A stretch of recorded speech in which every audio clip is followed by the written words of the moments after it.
All right, what's going on YouTube? In this video, I'm going to show you how I'm going to fix this gas can. Back in the day, we had nice gas cans like this. This is just a little nice 1 gallon where we had a little air breather spot that would let air in when you were pouring gas out. Now, some great engineer that must have just barely passed college made this one up, and there's no way that it can breathe any air. So, I think one other guy on YouTube do this, and so I figured I'm going to try this myself, and I would make a video to show all my subscribers. And also the one thing I've seen people complaining about, I'm going to let you know how to not let that happen. So watch all the way till the end. And also, I guess I should say this video is for demonstration purposes only. So if anything happens, or I don't know if this is against any law to put a hole in the back of this thing, you cannot blame it on DIY with Jim. First, you're going to need some tire valves, and I am using .453. I don't think it really matters what they look like, just so they're .453. I will put all this down in the description, and also I think you can actually buy these too off of Amazon, so I will just put some of these down in the description in case you'd want to just put one of them on instead of these tire valves. And you're also going to need a valve stem puller tool. That's what I call it. Just like that. I'll have these and these little caps here down in the description. And you're going to need some type of wire. I just have a piece of wire out of some of my 12-2 wire because I just got done running a lot of electrical wire for my garage. So I'm sure this will work. And a 1/2 inch drill bit. That's why the size of this is kind of important. If you want this size, you're going to use a 1/2 inch drill bit. I can put a chart here in case you do have a different size that'll try to help you figure out what size drill bit to use. So you can look at the .453 and see what size it says this is. And I think I go down a couple of sizes compared to what it says on that chart, but I'll put that chart in this video also.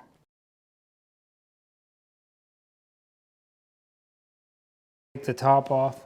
Now, if you have a brand new container, that's fine, but I didn't have a brand new one, so I used all my fuel up, and I let this sit for a couple days to completely dry out.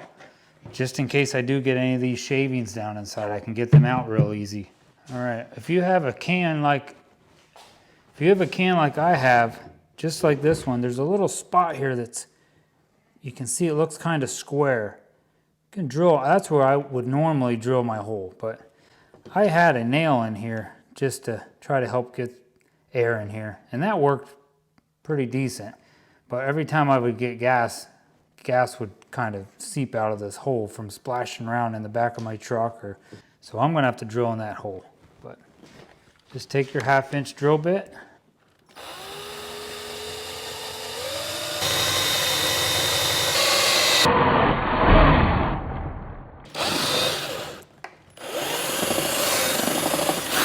Make sure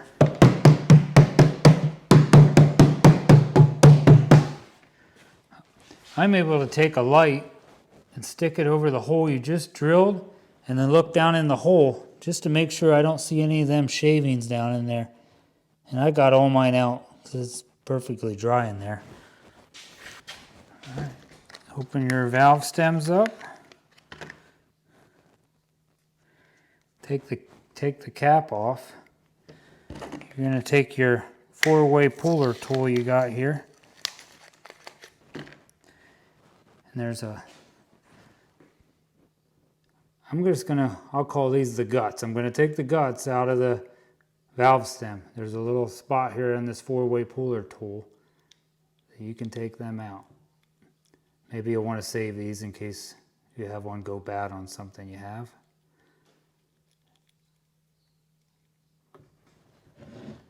All right, take them out. So now there should be there's a hole completely all the way through there now. Now you're going to take your wire, fish it down through this little hole.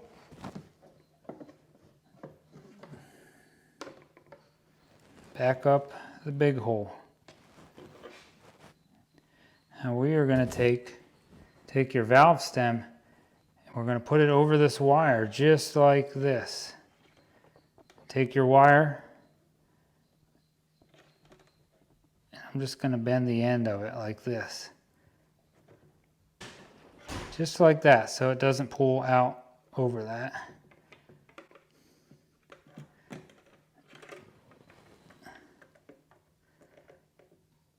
Pull this up out of this hole and hold on to it. Take your wire and you're going to fish it.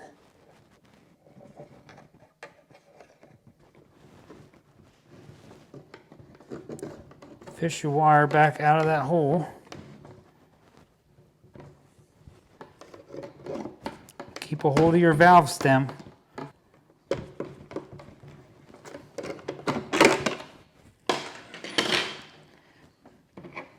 Now you take your valve stem puller, and there's threads in there. You can thread that right on your valve stem.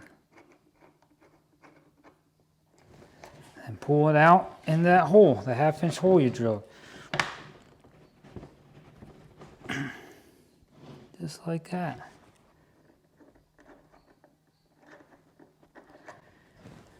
Now, that's going to be my air breather hole.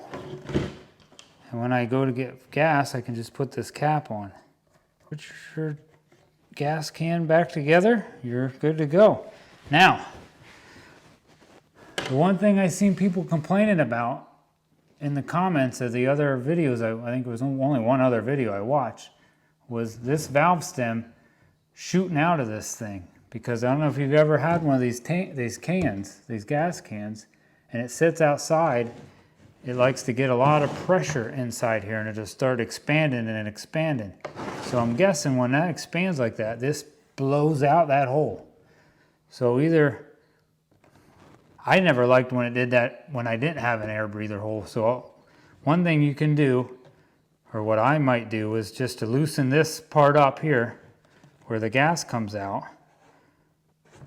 Just loosen it up like this and point it up like that. So now you're going to remember, now it's going to have somewhere where the air can escape.